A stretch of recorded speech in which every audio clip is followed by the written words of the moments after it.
Welcome to the review of Attack on Titan 138, titled A Long Dream. The first panel goes off to show a small baby being held while looking up to see that the rumbling has officially stopped, and a bunch of people are being pulled back up off the edge of the cliff they were jumping off of. Here we have a panel showing Falco Landing, everyone pretty much getting back up after pretty much dying and watching all the rumbling happen. You know, pretty much everything we just saw happen in the last couple of chapters. We have Falco land. You can see everyone on his back at the very top there, and pretty much everyone just looking up at this winged beast landing in front of them. Here we have everyone looking on, wondering, is Eren dead? You can see Mikasa having a little headache right there. Eren is talking about, not having free will because she's an Ackerman. It looks like we have Mikasa remembering Eren saying how he hated her. It actually looked like it was the last thing she heard from him. Which, now that I think about it, yeah, they didn't really talk after that. Not during the battle, and not in the Titan realm or anything. So yeah, that was the last word she heard from Eren, about him saying how he's always hated her. But here we can see another image of the back of Falco, which begs the question, how big is Falco's Titan? Because all the other Jaws Titans were about 5 meters tall. His looks to be a little bit more than that, maybe 7 meters, I'm guessing. But here we can have Gabby, Peak, and everyone looking back at presumably at their families. I think that's Peak's parents right there. The next panel, we have everyone climbing off of Falco. Gabby's seen running to her parents. Peak seems to be going to her parents. Annie looks on at everyone else with their parents, presumably looking for her father. We can see Falco emerging from his Titan, and what's presumably his parents running towards him as well. And now we have an emergence of Falco from his Titan, which bearing his Titan marks. We have the hurt Connie holding Levi, Jean standing off with his 2 bruises, Mikasa staring straight forward. They seem to be overthinking about how they stop the rumbling while everyone's walking around looking at everything.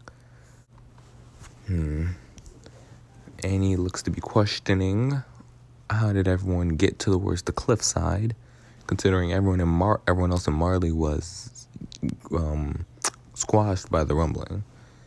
Seems to be directed towards her father. It seems like Annie's going to go find her father and reunite with him for the first time in, I want to say, okay, so if the mission on Paradise took 5 years, and it was, I think, 3 after, so that was a full, 8 years? Okay. In this panel, we have a cool shot of the battle-damaged Reiner, Armin's Colossal Titan, climbing out of the crater, and a close-up of its face. We haven't really got too many close-ups or in-depth looks at Armin's Colossal Titan form. Here we can see, actually on the left, an actual really, really good panel of Reiner with a bunch of Warhammer arrows sticking out of him, along with Armin behind him walking. Very reminiscent of him and Bertold, actually. There's the Centipede thingy that came out of the founding Titan's head. It looks like it managed to survive Armin's Colossal nuke, which begs the question, is there any way to destroy it now? Because, if it survived the Colossal nuke, which is shown to be the most powerful thing that anyone's possessed, is there really a way to destroy it? Well, you could test and see if Armin can, bite it in half. That's an option. But as everyone, not guessed, but pretty much as everyone knew, Eren seems to have survived and be transforming into a Colossal Titan. And here we get a look at the Colossal Titan Eren. Overall, it looks like an exact copy of Armin's Colossal Titan with just the Eren founding Titan's head on top. Actually, it's not what it looks like. That is what it is. If you look at the legs, they're pretty much completely the same. If you were to go look at his legs when he marched across Marley, the ribs being exposed and the very, very thin arms. here in this panel, one of the core things we can point out is how the rumbling still hasn't begun to move again.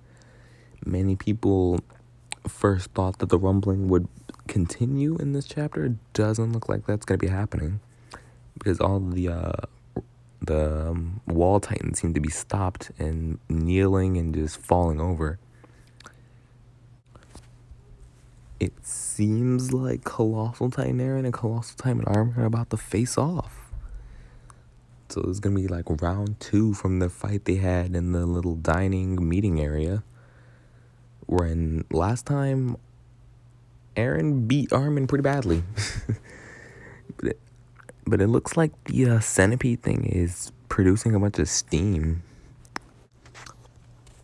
Alright, we can see, but what is this, as you may see? A giant smoke cloud appearing above them.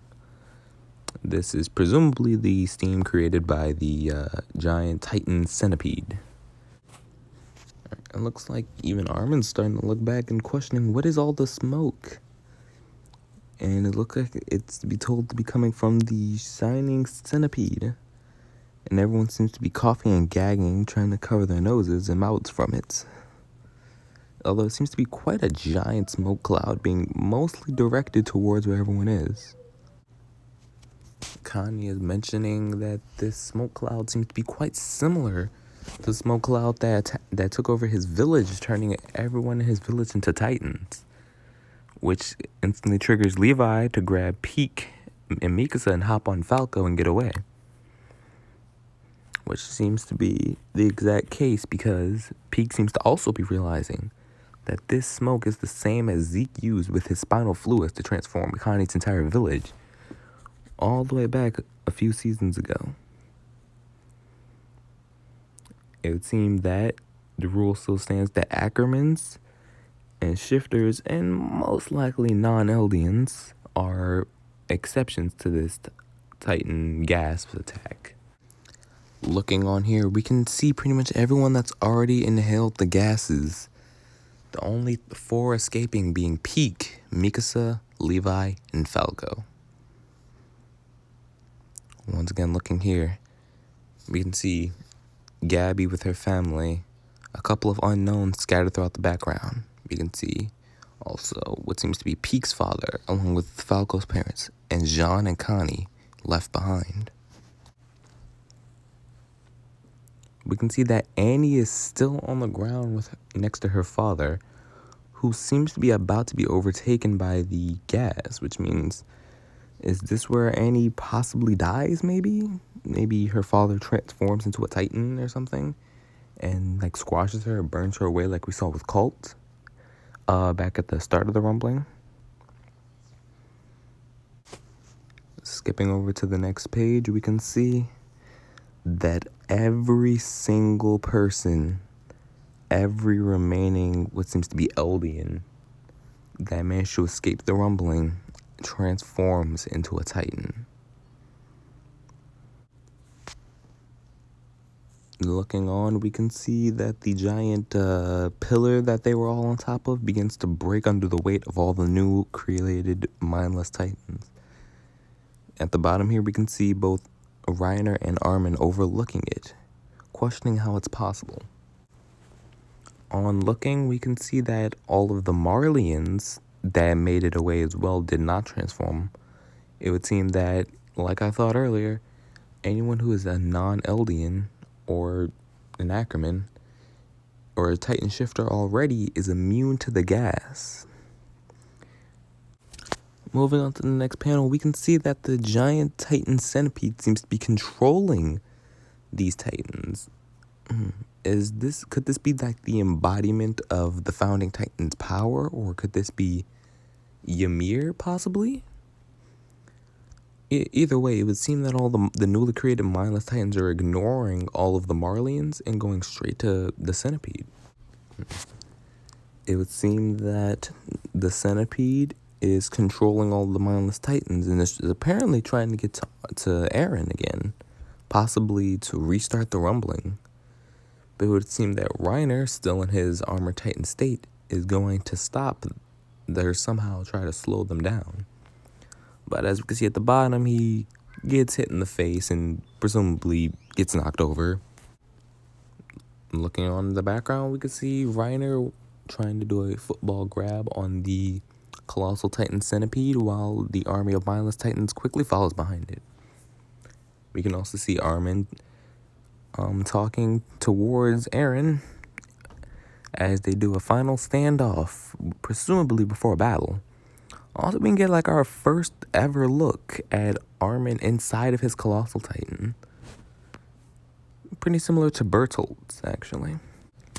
And the battle between Colossal Titan Armin and Colossal Titan Eren begins.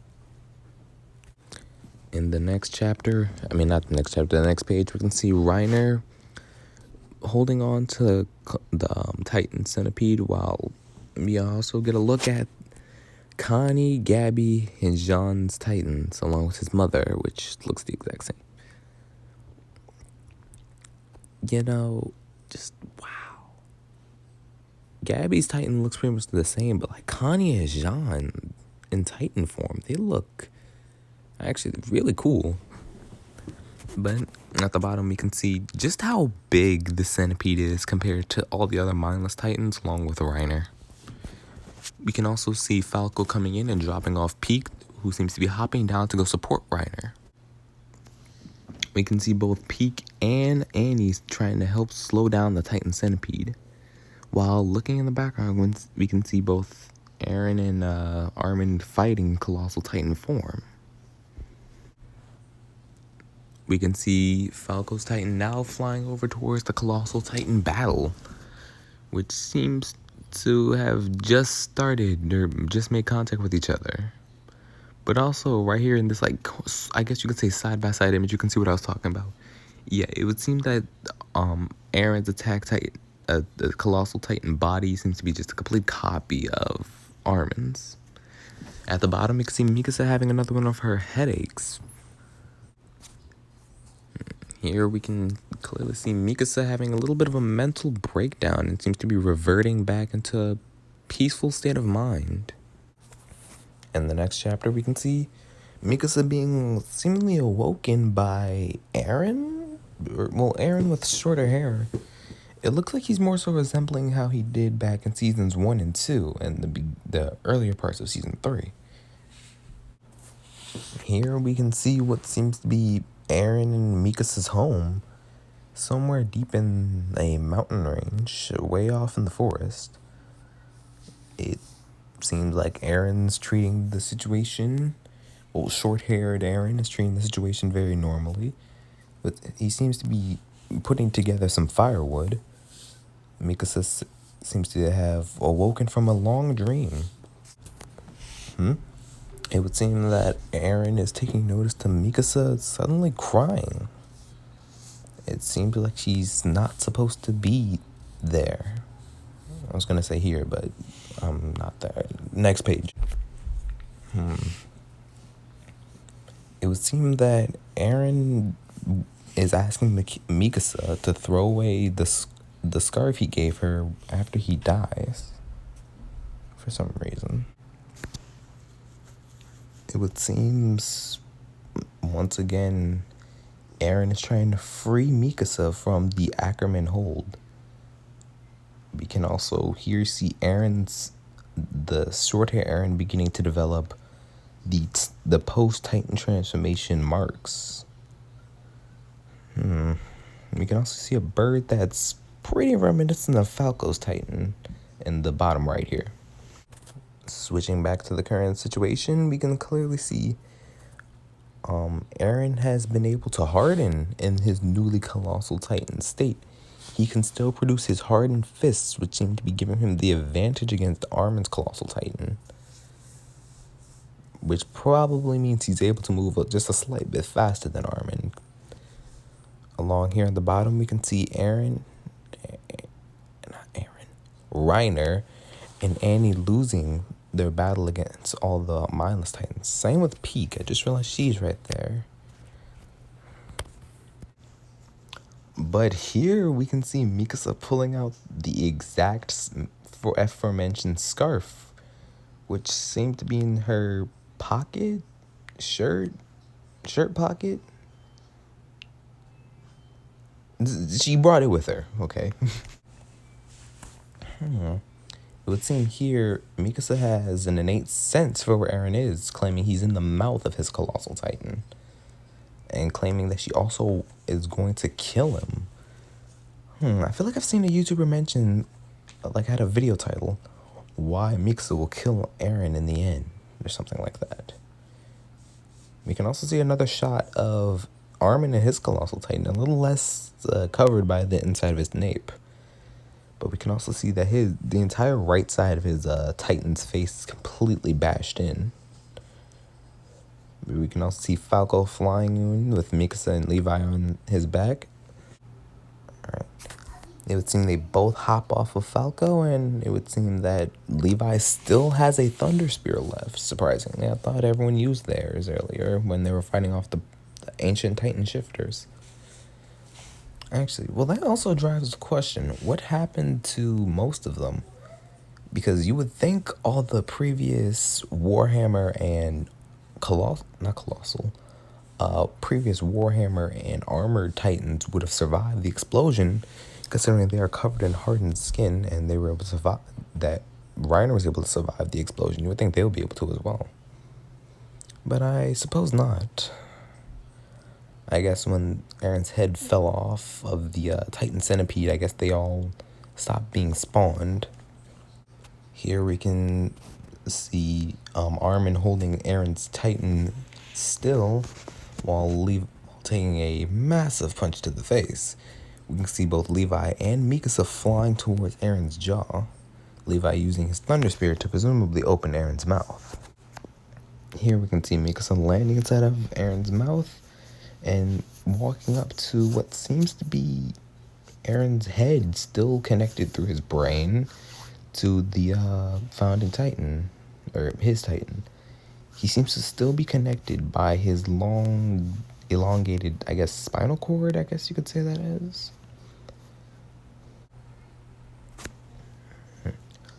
We can see here Mikasa about to sever Eren's head from the inside of his Colossal Titan. But it would seem that Eren looks up at Mikasa. Does that mean he is conscious while in his Titan form? And here we can see Mikasa saying her final goodbyes to Eren. Here we can see the final chapter page of Mikasa kissing Eren's severed head. Very creepy there. We can also see in the background Ymir, with her words being, "To the boy that sought freedom, goodbye," signaling that Eren is finally dead. But anyway, guys, that brings us to the end of the chapter and the end of the video. So, what did you guys think about that chapter? It was a very even mixture between dialogue, action, and just overall, just a little bit of a few stabs in the heart seeing Jean and Connie turn into Titans, considering that they were the final members of the original Survey Corps. Well, besides, Reiner, which I don't think we should count him, considering he was undercover the whole time, and Mikasa and everyone else, Like, in my opinion, I feel like this was a very nice chapter, but go ahead down to the comments and tell me what you guys thought of this chapter. But wait, before you leave, I want to mention that only 5% of my viewers are subscribed. So if you guys like my content, or if you don't want me to do any more commentary content like this and just go back to normal gaming, either way, press subscribe. The worst thing you can do is unsubscribe right after. Anyways, that'll be the end of the video. Peace out, stay cool. Goodbye, everyone.